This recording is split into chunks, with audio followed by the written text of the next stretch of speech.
Thank you very much, Dash. Hello and welcome to the Battle Arena. Counter Logic Gaming is facing Golden Guardians here in our first game of the day. There's only a few matches left for each of these teams. We are in a champion select, and the fight for playoff position is here and now.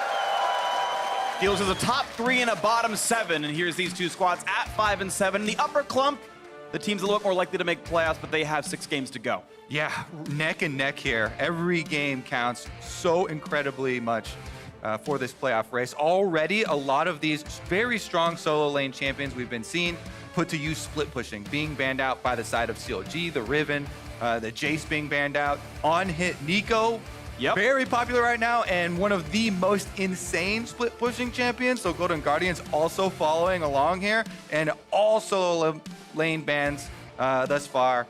We'll see what they actually get down to. Of course, also worth pointing out in this game is Counter Logic Gaming have subbed in Moon and Otto into their lineup. Those of you joining us in Champion Select, both from their Academy rosters. Moon has played a single game of Sejuani earlier on in the split, and Otto did play some last year, but otherwise Academy only until now. More importantly, Moon has played Shaco in the LCS previously. I asked him about it when he was in makeup earlier today, though, and he was very sad that that will not be the case today. So the dreams have been crushed, but I'm very excited to see him back in the LCS and trying to make some moves. It's definitely one of the Academy players that has had a pretty good transition on and off the LCS stage for many years. Yeah, I think he's actually a very, very good player. Excited to see him come up as well. CLG have had a good track record of bringing up their Academy players and them doing well. Stixay won the LCS in his very first split, replacing Doublelift. Those are shoes to fill. It felt like he's been a little bit weaker as of late, but I do have high hopes for Otto here alongside Biofrost, of course, champion himself. As Draven Thresh comes through, that's going to be exciting as well to see how that lane pairs out, and CLG to keep that lane alive. We'll see what the support pick will be. I was expecting a little bit higher priority on the super early game junglers like Rek'Sai here, but the flex pick of Jarvan has been locked in earlier. People will remember his Jarvan game. He actually did very well into a Jace, which difficult matchup, and he was able to out-CS the Jace actually. So that may just be a top lane Jarvan, but could easily be flexed to the jungle. CLG keeping their options open.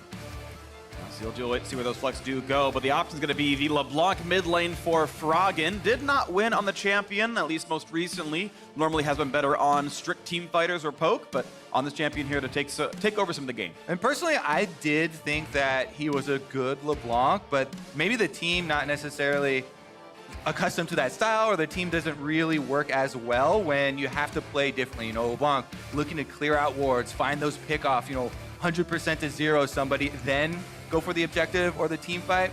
Not necessarily their similar strategy we've come to know and love with the late game AP DPS threat, the Victor, the Karthus that have come through for him. So this already looking like a much more aggressive Golden Guardians. They have a Draven Thresh bottom lane looking to bully early on. This is something that we hypothesized would happen more in the LCS as time went on, when everyone's picking Ezreal and just kind of wading through the lane phase. When will teams start to play a little bit earlier, start to try and punish that, go for the domination in lane, get turret plates, get dragons? Well, definitely an early game domination lineup here for GGS, as you mentioned, bullying out the Ezreal and pushing things up, but that team fight not quite as strong as other comps they might play. So we'll wait to see as the bans come through. Syndra LeBlanc banned out from Power of Evil. Yorick banned away as CLG will have to probably guarantee their actual top laner before we ever see what Hanser picks for the top lane. That Jarvan can be flexible, but of course Yorick, one of the better top laners if you know your matchup and you know you're not going to get countered. Yorick can absolutely steamroll some champions. So CLG last ban going to be Lee Sin banning away from Contracts. Contracts definitely has utilized Lee Sin as well as some of the other early game junglers to camp mid, get Froggen ahead. I think that has been one of their keys to success in these 5 victories, has been Contracts visiting Froggen's lane early. That allows Froggen to completely control his lane, and especially on a champion like LeBlanc, it's a pay-it-forward strategy where the jungler can gank for LeBlanc, then the LeBlanc gets to level 6, you're way more powerful than a jungler going to gank, and so the LeBlanc goes and ganks a different lane to get everybody ahead. So the Ryze has been locked in, and of course we're going to see where he's going immediately afterwards. They're hovering a Zilean, who could theoretically be a mid laner, and you can put that Ryze as a somewhat blind top laner. We know Aatrox can, of course, jungle, and that would be just fine. I know blind picking Rise is something that actually Golden Guardians coach Anero said is going to be a very bad idea. Rise will be going into the mid lane to answer LeBlanc. Sion will be the half-blind top lane pick with Jarvan going jungle, and we wait to see where the Aatrox actually goes. Yeah, Aatrox very well could be the jungle. It's definitely, I think, a slightly more popular jungle still in professional play, and especially solo queue. We'll see. Kennen is the premier lane bully basically right now. I feel like that is kind of the strategy they're going to go for, but it does mean that Golden Guardians are 100% all in on this earlier focus strategy that we talked about, with the Draven bottom lane trying to bully, with the LeBlanc looking to get control early, then roam around. Now they also have a massive advantage in laning power for the top lane advantage here with the ranged champion. This is going to have to be Golden Guardians setting the tempo and CLG trying to weather the storm, which honestly has been the situation that CLG have been in a lot of their games. They have usually picked more scaling than their opponents have in the particular game and tried to rely on waiting till later, then bringing the tanks through and getting the hard engages off. Well, it is Darshan on Sion Spartan here, so you expect it to go pretty well. I believe that's still undefeated this season when he's on a champion. Counter Logic Gaming here, 5-7 alongside Golden Guardians. These teams tied for 4th place. Playoffs are absolutely within reach. It is absolutely in the cards for these two squads. We'll see if they can, in fact, achieve this as we get ourselves loaded into the game. Episode 1 of the game of clumps between two upper clump teams. We will see who strikes first. CLG making some bold last-minute switches here as we head into the real thick of the playoff race, bringing in 2 of their academy players. Very excited to see if it pays off. Yeah, bringing them in late into the season. They had switched Fallen Bandit and Moon around back in weeks 1 and 2, and it was to make sure they knew which teams and which players they wanted to put forward. And then it was 5 straight weeks of the same players, and now very late in, they are switching it back around, and they're going to hope it's the right lineup to go into the postseason. They can make it happen. PoE and Froggen on your screen, and it's time to go into Summoner's Rift. Counter Logic Gaming facing Golden Guardians. Here with 6 games left to play. All right, some early pings already coming down. Looks like defensive opening for both teams as they spread out. Usually going to try and get your early Scuttle Crab wards down to see where these junglers are going. Again, like we were talking about in Champ Select, we expect the early phase to be incredibly important for Golden Guardians and especially contracts. So we'll see if CLG can get any early information on that Aatrox jungle, because he has so many options. Of all the lanes have a possibility of setting up ganks and being very aggressive, it's very important for CLG to try and track the enemy jungler. So far we have a lull in the early game, and as we wait for this one to start in earnest, if you want to hear more about the Golden Guardians, Anero joined Kobe, Azael, and myself on the dive, where he mentioned that he's not too preoccupied with being involved in the conversation for top teams. So tune into this week's episode to hear more from him about Golden Guardians so far this year. Yeah, it was pretty interesting. He said that he had strategies for the weaknesses of all the top teams, and he just wanted a crack at them to be able to exploit what he saw was wrong, with TL, C9, TSM. Hopefully, they've also got strategies for CLG, because that is one of the most important games here, trying to get a win and deliver a loss to one of your competitors for the playoff spots. Yeah, could easily be your quarterfinal opponent as well, based on how you perform. So it could be a very important matchup, and of course, not only make the playoffs, but win your quarterfinal. Certainly in the cards for either of these two teams as they try to shape up in time for what's essentially week 10. As Hanser is, of course, starting with that Doran's Blade, trying to get some auto attacks down and dealing some decent damage. Kleptomancy, E-auto will, of course, trigger twice there, and so far, so good. Bullying Sion as you expect in the early game. I am curious what his eventual build will be. Starting Doran's Blade does not mean you're not going to go AP later on. If he goes AP, it means he can team fight and flank to try to pick off that bot lane Ezreal later on in the team fights. But if you go attack damage, your ults aren't very good and you're dedicating to the split push. A couple of options open. I feel like, especially against Sion, the on-hit can be very effective, because it does include percentage health damages with the Blade of the Rune King. But again, if you're trying to end the game through forcing at the objectives and you're not 100% committed to the split push, that's where you see the AP builds come in. The Offensive Ghost Poro is not going to stop Contracts from taking away this blue buff, but that said, both sides are kind of taking each other's jungles regardless, so not all that important otherwise. Yeah, I mean, so important thing to remember about the Ghost Poro as well. Oh, he's wow. running with Ignite, the flash! They're gonna get first blood now! Oh man, definitely to an early start into this game. Oh my goodness. That is exactly the way you want to start off a Draven game. He cashes in. He actually doesn't cash in that much because it's so early, but he gets the first blood money. It's just a great hook by Ole right past the cannon minion there, and definitely doesn't hesitate to flash, so they're able to pick up the kill. What a rough start for Otto here coming into the LCS. The support just gets hooked. Not much he can do. Yep. He doesn't have heal. It's a teleport Ezreal. Can't do anything to save the Tahm Kench. And now it is going to be checkbox number 1 for this early game composition. Emphatically checked. Absolutely, and honestly, it does feel like Tahm Kench is one of the better champions to kill. He's actually incredibly level dependent for his tank stats. Doesn't have any active tank skills outside that E.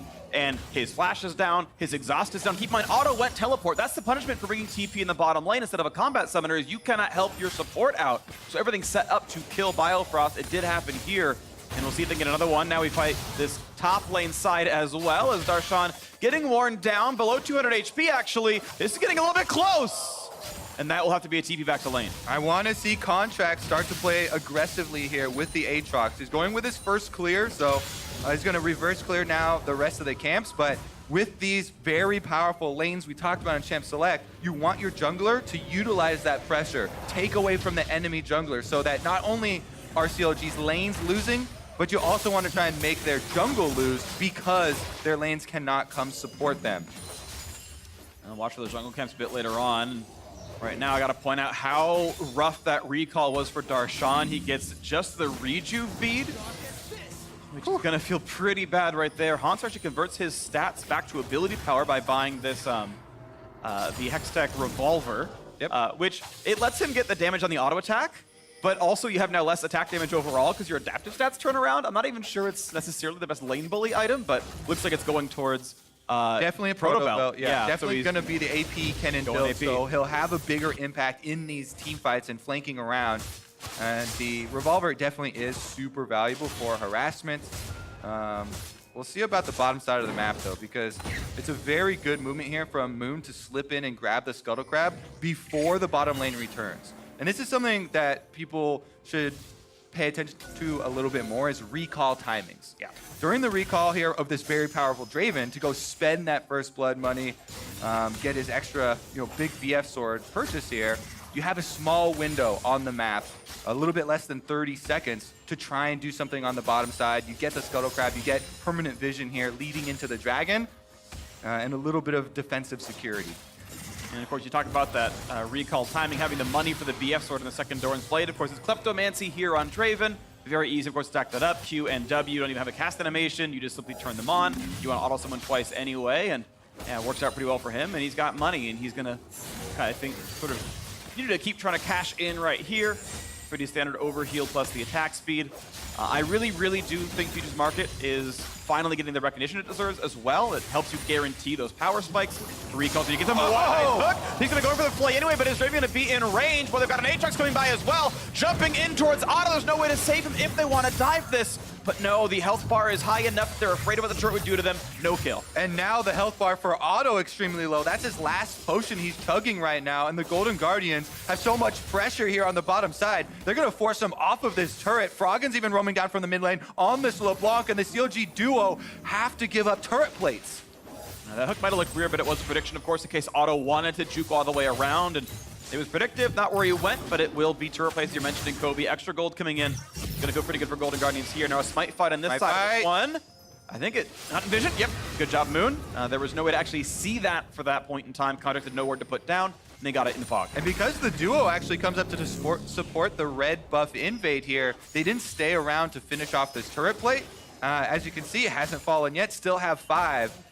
I do like that though. They're listening to the PSA, come help your jungler when they're making a play, invading for the red buff, power vehicle gets chained. A little bit of damage, but it is Aftershock Rise. Very easy to point and click the W when LeBlanc goes in. So not really any damage dealt there. And Will say, though, gigantic farm lead to Frog, and even with this picked up, it's still +5 or so CS for the LeBlanc. So this is going pretty well for him, and the Golden Guardians on somewhat of a full court press, winning everywhere. 1,500 gold up is a really sizable early game lead. Remember, this is sort of an expected game state due to Champion Select. Maybe not this big of a lead with the early first blood, but this is the more early game oriented team. So the Faithful should continue to look for later game for CLG, trying to hold out and try and minimize losses. But right now, Golden Guardians fans should be feeling very confident about the opening of this game. Yeah, I would say I agree with you. It's slightly above expectation, though you do expect a lead of some kind. Now going for an early Mountain Drake. That might pay off later. It might mean a turret play at the very least. Good damage in from Frog. Might just take down Moon indeed. He's gone, but there's a Rune Prison. Good damage from PoE. The Q snipe comes in. Auto finds the trade kill. Gold advantage over the Logic Gaming. Good spike comes through as Golden Guardians will pick up that Drake. But gold to CLG is a positive. Yeah, CLG happy to get that gold onto Auto specifically. And a red buff on Ezreal is one of the most annoying champs to get it on. Maybe this can go a long ways in correcting for their bottom lane. Moon here's trying to get some vision, puts down his flag, but Froggen lies in wait. And we talked about this as well for Froggen on the LeBlanc. His last game on LeBlanc, he did a pretty good job of finding kills and sniping people. Doesn't do a great job of getting out afterwards, so Power of Evil does collapse and allows Auto to come in with the Ezreal, fires off the skill shot, does land it. But meanwhile, the train just keeps on pushing down here for the Golden Guardians. Turret plate number 2 cashed in. So far, no breaks in the train, and there's not easy ways to slow it down right now either. Moon did try casting his ult during the 1v1 against LeBlanc. Sadly died while in mid-air, so that ult's on cooldown for another minute still. You still see this 500 gold lead in the bottom lane. That's pretty solid. First blood, of course, at this point, most of it, Ezreal keeping up at otherwise. Getting that kill, of course, timing, or getting that a bit closer as well as Blue goes over to Frog, and we keep waiting to see what the big play might be later on. All right, we should check back in on the top lane as well because the Proto Belt's almost done. Stopwatches are starting to come through. Hanser spent the early part of the game bullying this matchup, but since he is going the AP build, Darshan has been able to just pick up a Cowl. And once you have the Cowl on Sion, even with the nerfs, it's fairly easy for him to sustain through a decent amount of this damage. As you said, a lot of Kennen's adaptive stats get converted to AP, and with the health regeneration that gets procced on your Cowl every time you also get harassed, it's making it a lot easier now for Darshan to weather the storm. He's kind of maintaining the same 10 CS deficit that's been there since the early aggression. Yep, Cal, Rejuve Bead, Doran's Shield, the Corrupting Potion out of stacks at the very least, but yeah, almost every single item. Gets coming in. Exactly, every single slot except literally the boots is a regen item. So he is withstanding this one, and yeah, I think he's going to have some pretty good scaling on this Sion. He'll be very tanky. He's getting most CS, which is good. He's behind a bit, which you expect, but you need to get last hits to get the health stacks. He's getting that to happen. Here's the Demolish trigger. There's the third plate over in the bottom lane, and despite the top lane, Darshan's health bar barely even moves. Hansers might actually drop sooner than this one. Goes for the point blank goal. Trade is here, but suddenly you've got Moon here as well. This could be good. Not going to land the flash for the knockup. Just out of range, and out goes Hanser. Yeah, that is a rough one here. Here we go, bottom side though. This tower's getting low, and Contracts has access to the ultimate.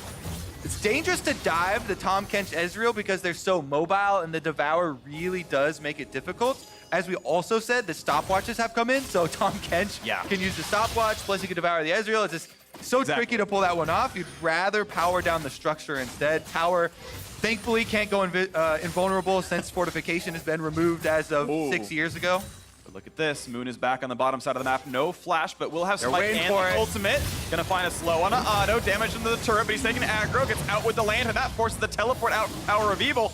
Now wants him with the realm. They're gonna bring in the squad. Will they find the CC? No, they will not. So a TP and an ult forced out. Yeah, very good by the Golden Guardians not to overcommit to that tower dive. CLG nicely set up some counterplay there, ready for it. Hunter on the top side, though, dealing with this very tanky Sion that has so much regeneration. Very little mana left, though. Can he pull it off? I don't think he has the damage to kill. There's flash and a grasp. There's an Auto and an E, but he can't get the rest of this one, so Hanser gets to walk away. He'll burn the TP back in. That's the one thankful thing about seeing the enemy tank, you know, with this full regeneration build. You can very easily calculate the damage output that's going to come through. The only real thing you have to worry about is the grasp procs being a little bit unexpected sometimes, but doesn't go down. Big cash in from the Rift Herald as they give the money over to Rise for Power of Evil. And that helps bridge the gap a little bit. 300 gold picked up for 2 plates, but the game is still 3,000 apart. Looks like actually Hanser will save his teleport. He knows the next Drake spawning in 48 seconds. He wants that global spell available. Protobelt is done for the wave clear. Sorkshoe's in there as well for the team fighting. So he's actually hit the very first cannon power spike with a stopwatch in there as well. So he's going to feel pretty confident on this one. If he needs to 5-on-5, it'll go okay, as Darshan has adaptive done as well, and he's going to be able to frontline. And we're about a minute away from the turret plates falling here. The game really does break open once Golden Guardians finish off this bottom turret and get to rotate their bottom lane here, their real point of power across the map. Once they pick up this, setting up for the dragon. Gotta find this slow. Not quite gonna pull back in Bao. Rusty goes the right direction. Yeah, that solo turret gold. You saw Ole stand very far back for 2 reasons. One was to not leech the local gold, so a good 600 went over the Draven, but also to Lantern out in case there was a play. It's gonna be the reset first. Golden Guardians, of course, had the money to spend 900 gold in the pockets of Draven. That's spent out right now, so he's ready to go. And we'll see as the Warrior Enchant and Cinderhulk are done for the respective junglers, if that fight will indeed happen soon. Very interesting that we have double Mountain Drakes as well. If the Golden Guardians can use their early lead to secure this second Mountain Drake, it does give so much more threat to their mid-game, neutral area control. We talked about knocking down the first outer turret. Once they get all 3, it makes it so easy to set up around Baron with that extra threat come 20 minutes. And that might be something that Golden Guardians needs for the end game. As you mentioned earlier, it's a fairly early game comp, and getting that lead and cashing it in later on is going to be important for the pacing of the game. 4,000 gold separates the squad, so that is very, very large right now. Flag right now knows that the Mountain Drake's not being taken. Golden Guardian still sitting around in this part of the map. As the flag drops, Vision's gone. That signals that CLG may want to actually contest this one. They don't want to give up the double mountain buff. They've got teleport ready on Darshan. Now, for the top laners, for both of them, you know that they have to back off from each other to be able to get their teleports. You can see Sion rocking down the river. They might actually go for this Frog and trying to hold them off. And Moon only knows the Drake is gone. Doesn't the health bar. It's going to be taken without effort at all. Mountain Drake picked up there solidly. Golden Guardian stack another objective. Yeah, it's too late, and Otto on the Ezreal was way too far away from the fight. Even though they were throwing flags in there, trying to keep vision, not able to delay the Golden Guardians long enough to allow Ezreal to remain close. So no commitment on the contest, and that is the double stacked mountain, ready for true damage later in the game. Yep. And now that's AP Kennen, of course, top lane has flipped. There was no kill pressure really whatsoever. Darshan will maybe never die the rest of this game. Even if his team loses, he probably ends the game 0-0 in something. The pressure on top side will have to come from junglers or roaming plays. Yep. Meanwhile, in the mid lane, as we talked about, you switch your marksman and your support over to the mid lane to try and hold. Thresh is so good at this because Ole can go around clear vision with Deathly. He can also step very far back in the lane. Lantern is a lifesaver in almost all of these scenarios. The only thing that's going to stop him is the Rise Room Prison, and you kind of can see that one coming. Okay, pressure's moved now to the mid lane. Of course, with double Mountain Drake, they kill turrets faster than normal, but actually no, letting the minions go in, doing nothing else with it. They're instead looking for that top side, and I might have spoke too soon about Darshan. This could be a 4v1. They're even rotating through the jungle here. Probably just dead. We'll see how he goes. Finds damage in a Hanser, puts the ulti on, but will they even dive? Tom Kench gonna bring a reinforcement, so actually Darshan looks like he's fine. Oh, they didn't wait in this bush. I thought they're gonna wait in the tri-brush for this face check here. 3 versus 2. Doesn't happen. They should be tracking the teleport, knowing that Power of Evil recalled and is back to base with no teleport cooldown. Oh, Otto, the chain's gonna land. Good flash forward. They're gonna have it. Ole sentences him to death. Definitely could have taken it himself, but no. Support carry. I feel like Froggen wrote his death note and he was like, this guy going down, and Ole is like, what? Did you say death sentence? I got it. Finished off the kill right there. They get the Ezreal. With that off the map, they actually go for the reset here. Froggen down to bottom side, and Moon takes the opportunity. Dunk onto 2, Realm Warp coming in as well. Ole a bit low, they're gonna knock him down for 1-0. Darshan gets the kill out of that one, 1-0-0 on the scoreboard. Well, punish the support for taking the kill there. Ole does go down in some repentance for taking it, and CLG strike back very quickly. Now, this is a very big advantage for the Golden Guardians currently, but if CLG can continue to make trades like that, even though it is a marksman kill for a support kill, their marksman has teleport, and Otto actually could teleport right back out the lane and gets minions anyways. So those types of gold trades, probably what CLG are looking for, given the game state. Yeah, any trade feels like it's pretty good for the blue team right here, as we still have a game that has a gold lead, but I don't think is out of reach by any means just yet. Draven, I feel like, is not a great tank killer, and we have Darshan moving towards heavy armor right now. The Chain Vest in, looking at round 2. Nope. Good job by Biofrost. Pulls Otto right back out. And even the spinning axe disappears. I'd like to take this opportunity to highlight the bounties that we have all stacking up here for the Golden Guardians. And we talk about CLG trying to weather the storm. If they can complete these 3 bounties that we've highlighted, that goes a long way in kind of correcting the gold discrepancy here. Yep. And funneling some more money into their late game hopes. Yeah, 550 gold bonus available across those 3 kills. So basically 1 extra kill worth of value. Consistent kills worth 450 normally, of course.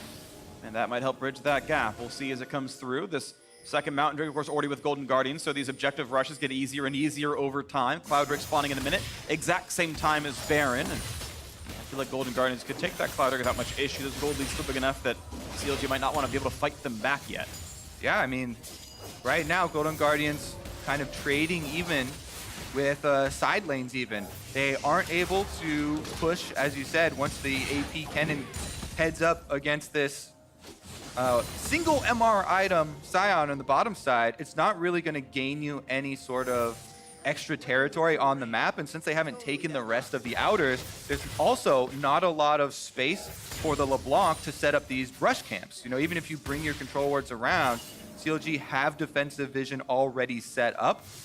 So it's going to be very interesting here. I think we're coming up on one of the breaking points of this game where the Dragon's about to spawn, and CLG have been able to sort of stabilize. Let's see if they can actually win this team fight, or if Golden Guardians get to push it ahead. Well, we'll see. Oblivion Orb is in for Hanser as well, so he's got that 33 flat pen in items.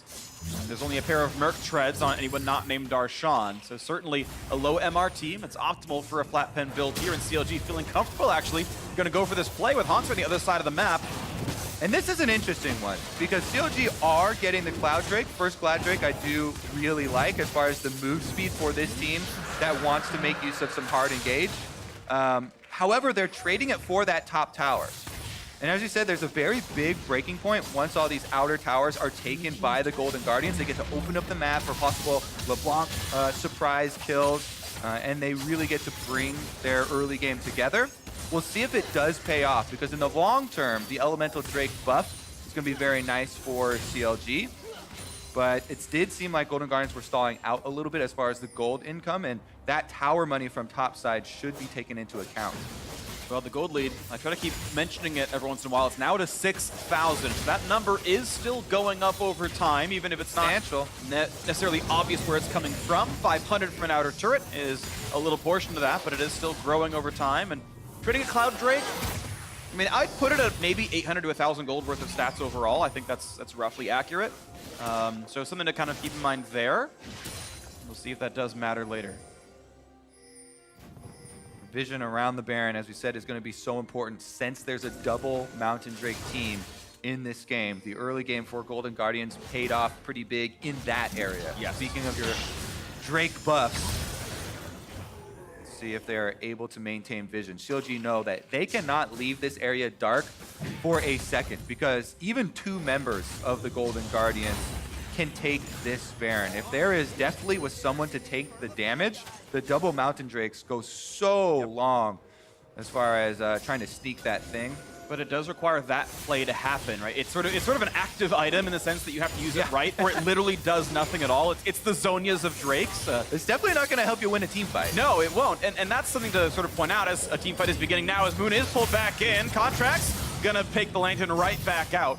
But to get to the Mountain Drake point, it actually has the weakest correlation with winning pro games. Statistically, it actually doesn't win you as many games as, say, things like Cloud or Infernal, and there can be reasons why outside of just raw power, but something to keep in mind. And I think that the reasons are for these specific situations. It's a very specific situation that you need to make use of or as you're saying, it doesn't passively pay off. Whereas a lot of the other Drakes will passively give you effectiveness in all areas of the game. So we'll see those active states come in. That's the important thing to watch for then. Do Golden Guardians actually make use of the time they spent knocking those Mountain Drakes down when it could have maybe meant a chance at an invade or a tower dive or some more turret plates earlier on? That's the payoff they're going for here. They chose something that's going to require payoff later. And we will still see definitely push forward, knock down minions, and keep stacking up his gold. Waiting for that second cash in after first blood at 3 minutes. 23 minutes now, and they're looking at this Baron yet again. 5,500 the lead. Sneak attempt number 1 has been seen. Yes.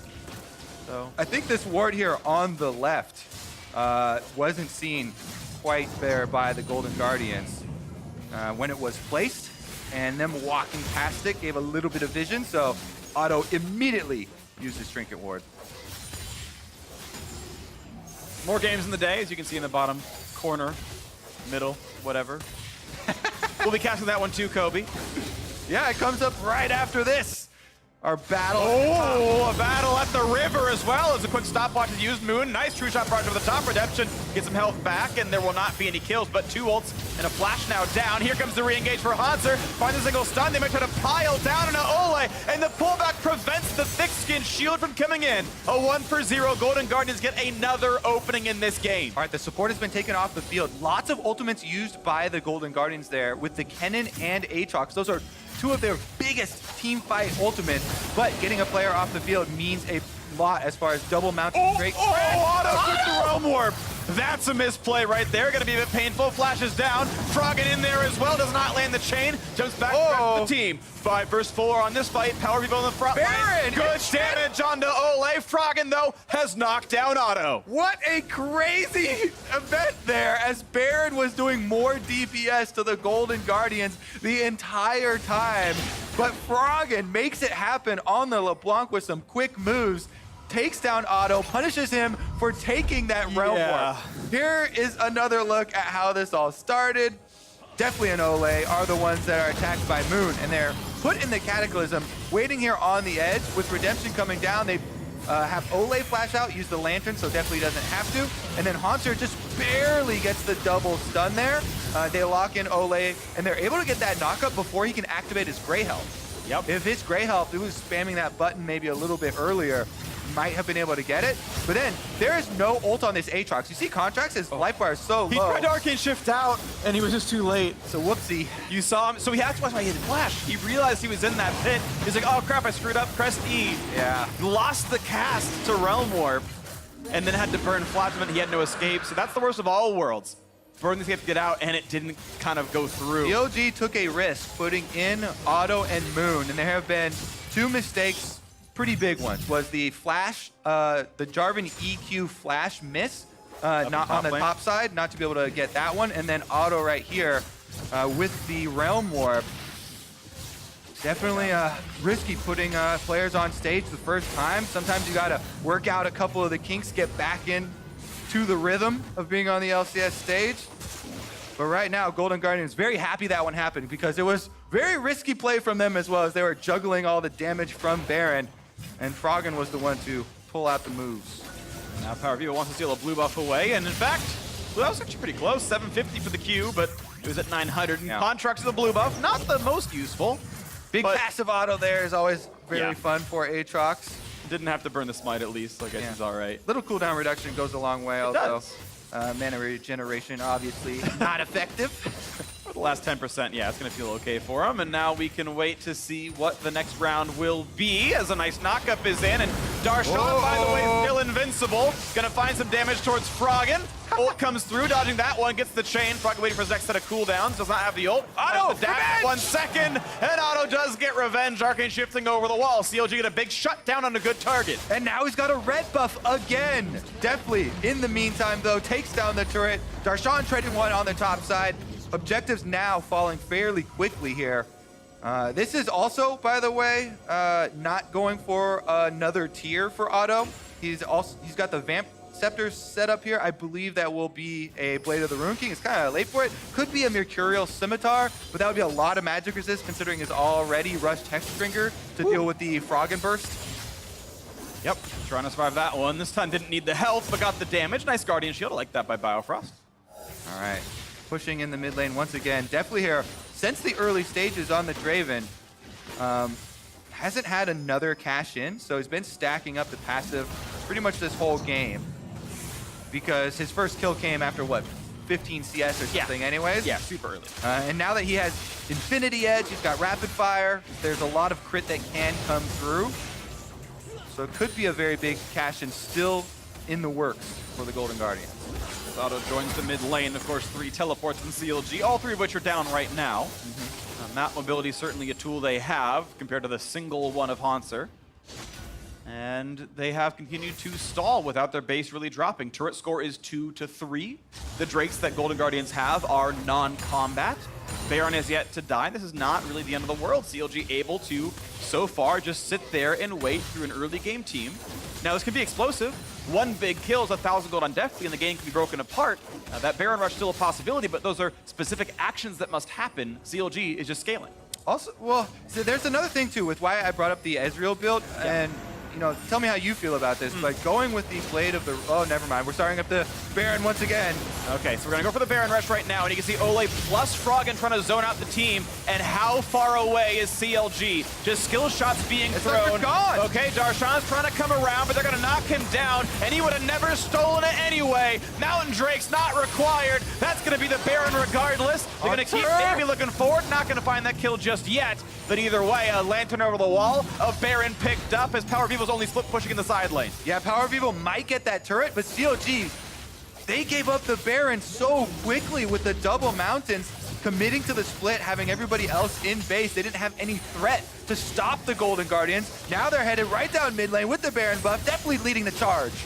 And that's going to be a turret dropping down, and one that was answered a little bit earlier by Power Vivo, but it will be a single recall, not stopped. Kennen will try to answer the rise in the side lane, who's going to push what he can. Should be getting the turret at least if he's willing to wait for 2 more auto attacks. He is indeed, loses the Shroud real quick, but with Aftershock won't take any damage. He's feeling comfortable enough, but he's going to be surrounded pretty soon. You can have the rest of the squad come behind him if they want to do it. So far they are not. They're hemmed into the mid lane. I do believe that was 2 turrets taken during the time for Power Vivo. They took the secondary turret as well as that inhibitor turret. So at least they did get a decent amount out of the time they spent splitting here. It's all going to be about what can Golden Guardians do with this Baron buff now, because Cloud Drake is also spawning, and they want to get back out on the map very quickly. Well, 2 power spikes coming in. One, of course, is his Baron buff, giving a bunch of stats to Golden Guardians. The other, though, is Power Vivo's split push, giving him Death Cap now. So he is incredibly strong right now. 300 CS, highest on his team. He's got a lot of gold. Maybe he can take over a fight. The front line a little tenuous for Golden Guardians. It's 0 magic resist on an Aatrox, and a Thresh who just doesn't have the stats and a full AP Kennen. So burning through the front line is a possibility here for CLG. I do think this is correct for Golden Guardians, though. Trying to use their Baron buff in all 3 lanes, trying to create some pressure for themselves. Froggen on the LeBlanc in the top side. You can see he's almost up at the turret. Definitely in a little bit of danger, but he has the Thresh lantern. Oh, again, Moon. He tried, and it is possible. It is possible to stop the Lantern with the ult, to move him with the Cataclysm wall. A little late on the click, though. Doesn't get him out. A nice attempt, but it won't be anything. An ult down. Golden Guardians get even more, and now a fight over inside their own bases. Hanser has to push down Darshan and does about 12 damage. Yeah, Hanser in the meanwhile taking a decent amount, but the push is still going for the Golden Guardians. They've got a minute left on this Baron. That is 2 more minion waves they can try and buff up at the turret, and the cannons are slowly chipping away, but definitely hasn't gotten an auto on that turret, and that means no significant DPS. Okay, 30 seconds lost. Next wave, and you can see Contracts running back to catch it. They will run fast with the Baron buff on. Only catches the melees, though, and not giving a whole lot of extra speed in the end of the day. And they go for the next round on this one as Hanser's now splitting off in the side lane, pushing the wave down as Darshan is regrouped. Yeah, one of the difficult things here for Golden Guardians is that Kennen's wave is not close enough to the turret to make it there with Baron buff in time. Baron buff will expire, so CLG have been able to defend this. They're going to try. They're going to try to knock down Contracts to flash the wall. Sion going to hit the wall himself, but at least they burn a summoner out for that play. Froggen going to get a lot of damage in this one. The cannon's buffed up as well, and GGS able to run right back over and collect this push. That turret's incredibly low. A nice shot comes through for Draven. They will have to wait for the day. He's slowed, but he has a lantern. And during that give and take, Hanser was able to get up to the secondary turret here with Kennen. with the last couple seconds of Baron buff, they are able to get a secondary turret and most of that mid lane one. Froggen! One more auto attack knocks that one down. The fight in the front line, though, and Darshan is simply invincible. They're not going to get him yet, but Moon is around as well. Half HP now on the Scion. More damage for Contracts. Trying to burn him down with Stone Plate gone. He's pretty low. Now here comes a stun. They will find that kill onto Moon. Then Golden Guardians now 5v4 on the map. Baron buff not required. The inhibitor is gone. Golden Guardians using the last of that Baron buff very effectively. They've been able to take off so many of these objectives, and they're not done yet with the extra kill onto Moon. They're even pushing one more cannon wave at the turret. They're going to keep trying with the 5v4 without Moon to fight. They have the numbers advantage. The power play is there. This time they will choose to back up, but here comes round 2 for Scion. Nice spike Contracts to walk in and tank it, but he will lose the Guardian Angel. The replay now comes in, flaying only for one. Definitely has to wait and catch the axe, find the second shot right there. Contracts gonna take a bit of damage, Froggen the same. The front line is tanky, and Moon spawns in 5 seconds. There's the damage from Power of Evil. A kill comes through, and CLG finally answer a kill. Yeah, they're able to get the Guardian Angel off of Contracts, plus pick up 1 kill for themselves. But in the end, Golden Guardians also can pick up this Cloud Drake. And I think that so much was accomplished by opening up that mid inhibitor take. That is going to allow them to keep pressure on the map.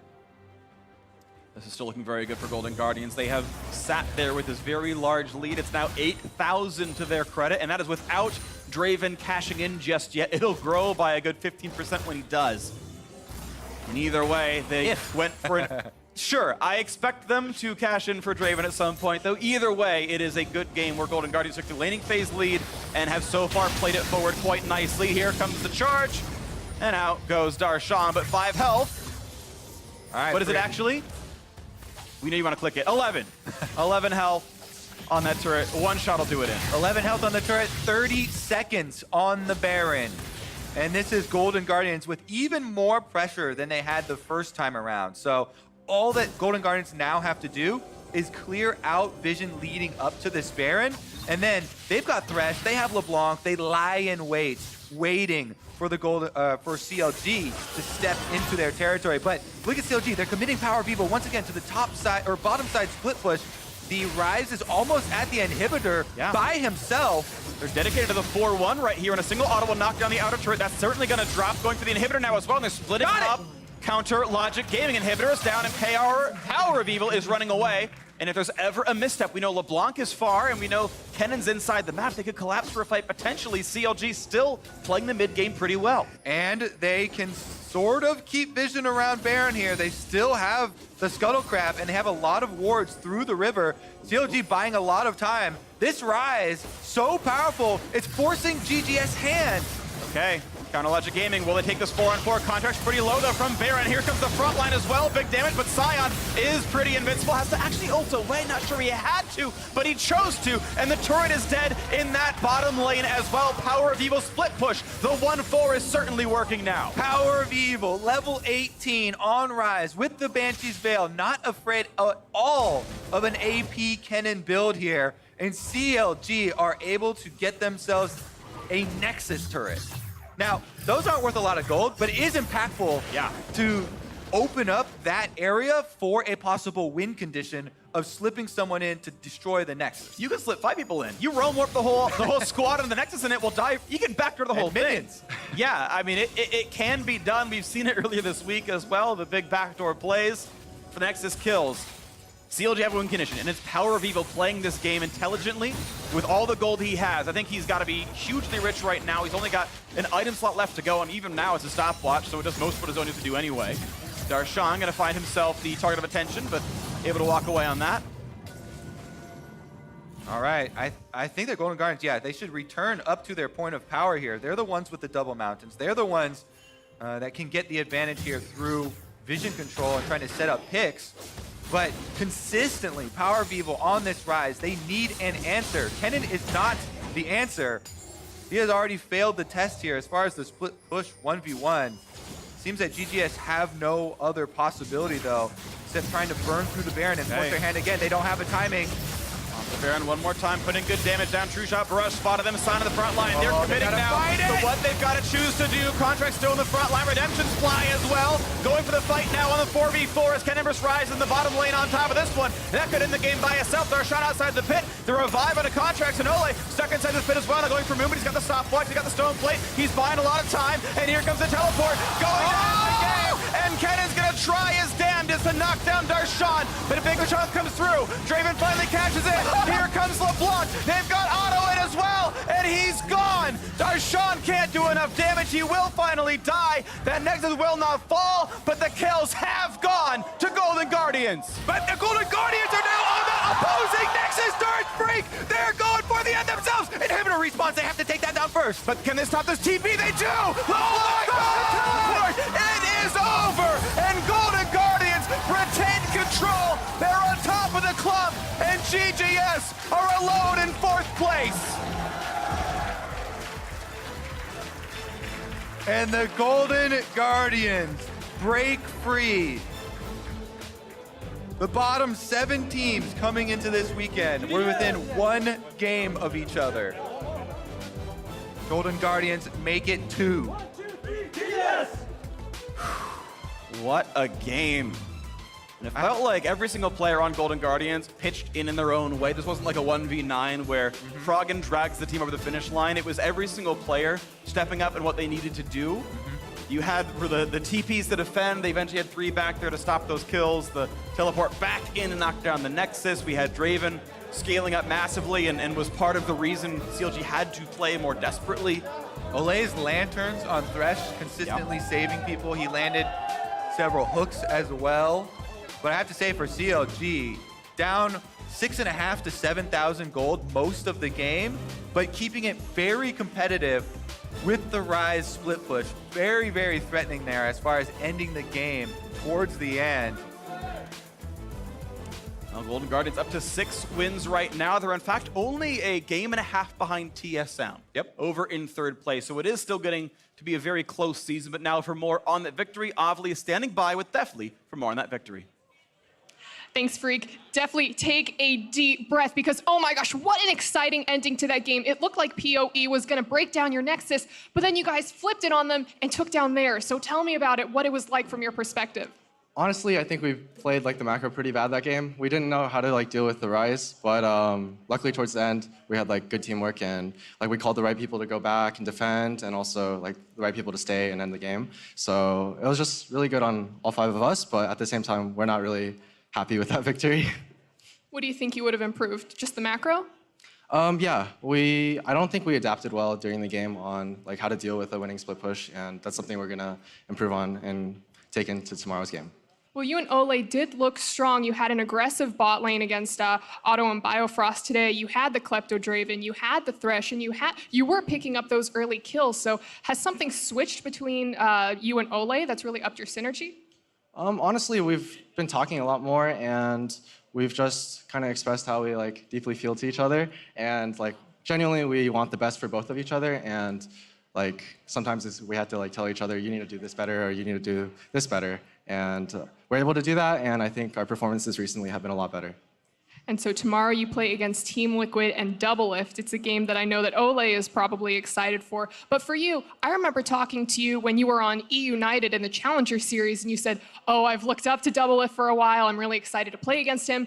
Do you still have that excitement, or has it changed into fear?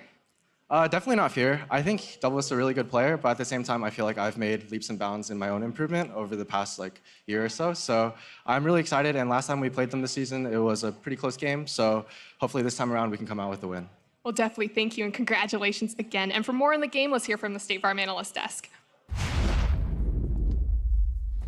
Thank you very much, Avli. The victory almost slipped away from them there at the end. And Crumbs, as you've returned to the LCS, we had to prepare the most fiesta of Fiesta games for you, my friend. Let's take a look at that final fight, or fights, or split pushes, or whatever you want to call it, that was going on in this match. Looks like home, right? Yeah, yes, I've missed this. Oh boy, this is just a classic play where CLG is literally winning the game. You've got a split pusher that is trying to do everything 1v5, but CLG says, you know what?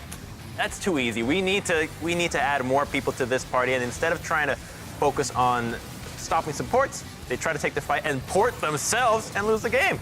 Yeah, I mean, it was the kind of thing where multiple times CLG felt like they got over-eager and tried to force stuff more than they should. You had this unstoppable Scion who could just run in 1v4 and stop any Baron attempt, and then you have a winning split push. So just do that and let the winning split push go, but they teleport people in, it gets really scrappy. LeBlanc's able to find pickoffs because it's no longer a structured fight, and then the other team gets their chance. Right, and I think on this point specifically, I think a lot of this falls on blame on Power of Evil. If you're winning the game by yourself, split pushing to victory, the only thing you need to say is, hey, stop the ports. Just buy some time, I will win the game. But someone on their team made the call, hey, can you guys TP to the Nexus? I'm ending. Whoever did that, you messed up this game. Yeah, it will be a tough loss to stomach for the CLG squad because, again, with these roster moves coming in here in Week 7, they definitely want to try and ignite that fire that might allow them to make a run into playoff positioning. And this was not the only point in the game in which they struggled. Of course, there were other Baron attempts, and we saw maybe some of that miscommunication between certain members on the squad. Right. Yeah. Well, Sorry. first off, Somebody talk. Miscommunication here, too. Hi, take it away. right, well, CLG did an engage here with Otto and Moon, which was actually really awkward and was really poorly played. GGS was having a lot of difficulty this game trying to figure out how to deal with the Rise split push, because Kennen can't 1v1 Rise and LeBlanc cannot 1v1 Rise. So with their double Earth Drake, they had to just force objectives, and they had a level advantage on their jungler too. So when they did get their first Baron, they also misplayed the Baron usage. They didn't really get much out of it when they could have. So if G just played better with their early game with the Barons and the pressure, I don't think they would have gotten to the position where Rise was ending the game. Well, I think the Dragons were such a blessing for Golden Guardians. You have an early game comp, Mountains help you snowball, and it's very clear that CLG, all they need to do is just wait for the late game. You know that the Rise is going to end up being a split push threat. The Ezreal is going to be strong enough, but it seems like maybe they didn't run through what their win conditions were going to be. Like, gotta keep your focus on winning and not in helping each other out. Like, legitimately, you need one goal, win the game. How do you do it? And I think, Mark, that replay, in a sense, it illustrates the point around some of that, like that frenetic, well, we got to do something energy, when in fact they had all the tools and did have that win condition right in front of them. The call being made for the Rise ult, but then some indecision around who's actually taking it in, and poor Otto left out to dry in accidentally taking it in the Baron pit. Yeah, it sounded, based off what we heard, that there was some people saying take it and some people saying not. So I don't just fault Otto for ending up in there. I would question First of all, whoever said take it, what are you doing? That's the same late game call of TP. To be fair, stop the Baron. They did stop the Baron. They did put it on pause for that moment.